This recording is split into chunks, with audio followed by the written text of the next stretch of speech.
A prison isn't a place for rehabilitation.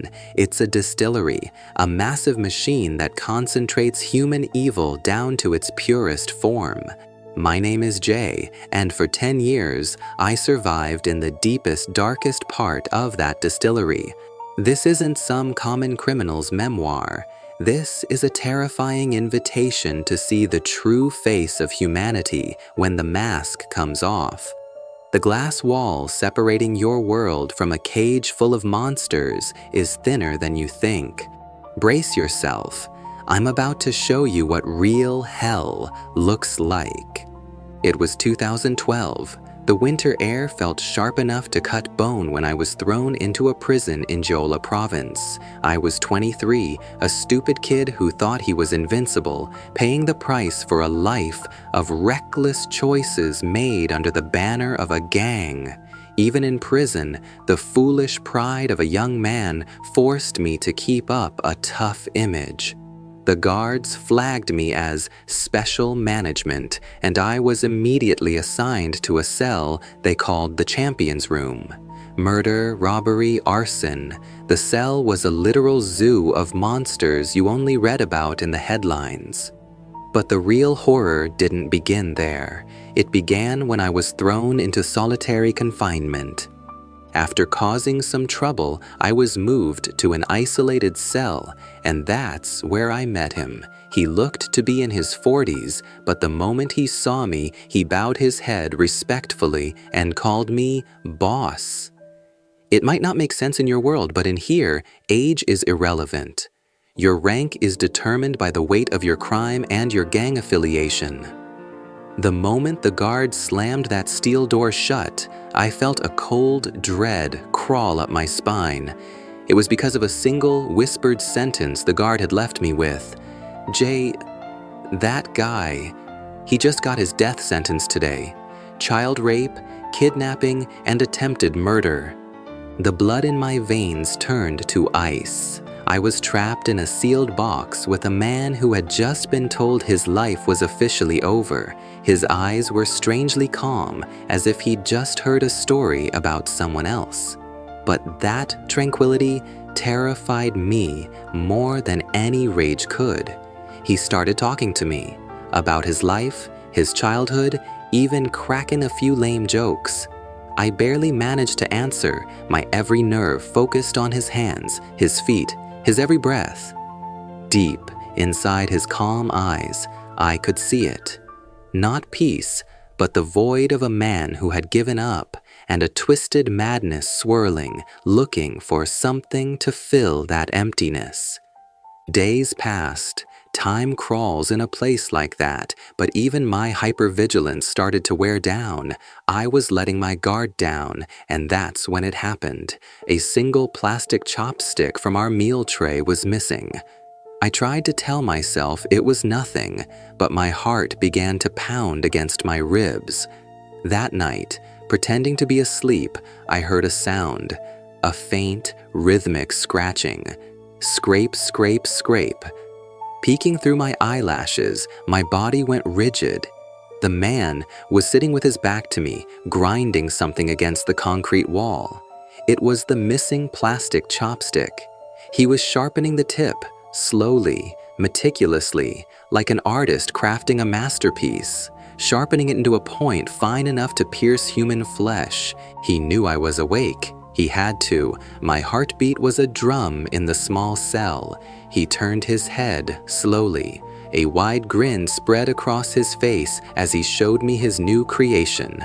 "Boss," he whispered, his voice filled with the excitement of a child on Christmas morning. "I bet this could go right through a man's throat, don't you think?" In that moment, I understood. He was looking for a game. His life was over, so why not have one last, thrilling, horrific bit of fun on his way out? And I was his chosen playmate. I couldn't scream, couldn't lunge for the emergency bell. His sharpened spike was faster than I could ever be. All I could do was swallow the dryness in my throat and wait for his next move. After an eternity in hell, a sympathetic guard who had taken pity on me managed to get me transferred out.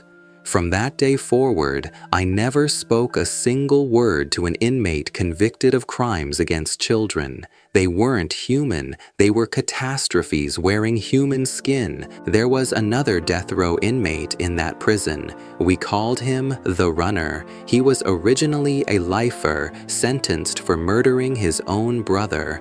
After 25 years, he was granted parole. Everyone assumed he would live out his remaining years quietly, but 1 week after his release, he was back, this time with a death sentence. He had brutally murdered his sister-in-law and her mother and had tried to kill his young niece. His motive was the purest form of hatred I have ever seen. For 25 years, his resentment toward the family he blamed for his incarceration had festered into a singular, all-consuming purpose: revenge. He told me once, his voice devoid of all emotion, "You know what my only regret is, Jay? That I didn't finish the job with the kid. That's why I have to stay healthy in here, so I can get out one day and end it." He wasn't joking. Every single day, rain or shine, he would run for exactly 30 minutes in the prison yard. He wasn't running for his health. He was training for a murder. He was over 70 years old, but his eyes and the muscles in his legs burned with a cold, blue fire of vengeance. He was conditioning his body to finish his revenge. The high walls, the sentence of death, none of it could contain the demon that was growing inside him. Watching his back as he ran, I could only wonder, where is the limit to human hatred? Is that an emotion, or is it an obsession clawed straight out of hell itself? Finally, there's the story of the young man who left the deepest scar on my memory. His name was Leo, just 20 years old. He had the gentle, innocent face of a boy who hadn't seen any of the world's darkness. His crime? Arson and the murder of his own family. He was sentenced to 10 years. The pieces didn't fit, so I carefully asked him what happened. Leo's story was a tragedy of manipulation. A senior member of his gang, a true demon, had gained complete psychological control over him. The demon whispered in his ear, "If you set fire to your house, we can get the insurance money and start fresh. You can get a better place for your grandmother." Leo refused, but the demon was persistent. "If you don't do it," he threatened, "I can't guarantee your grandmother will be safe." To protect the only family he had left, Leo lit the match. The fire consumed his home in minutes, and 2 of his family members, asleep inside, were killed.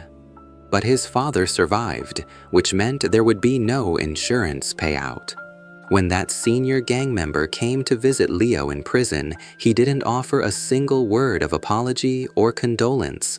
Instead, he spat, "Ah, fuck, so we don't get the money and you're just screwed."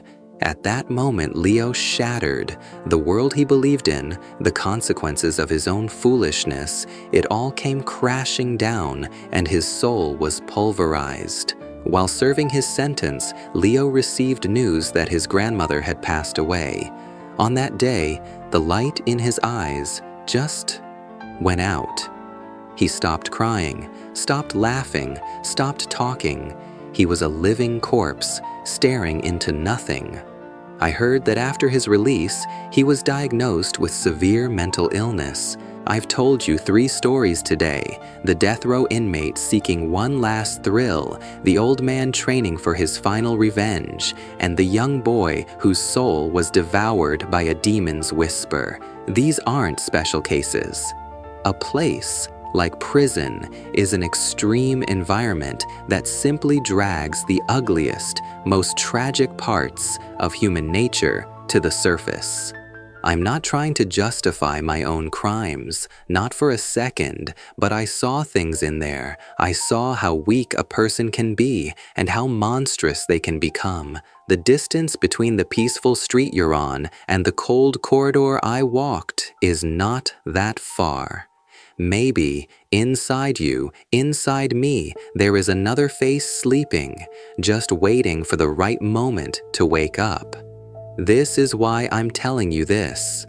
I want you to know how precious your world is and what you need to be vigilant against to protect it. Please, whatever you do, never ever end up in a place like that. Ever.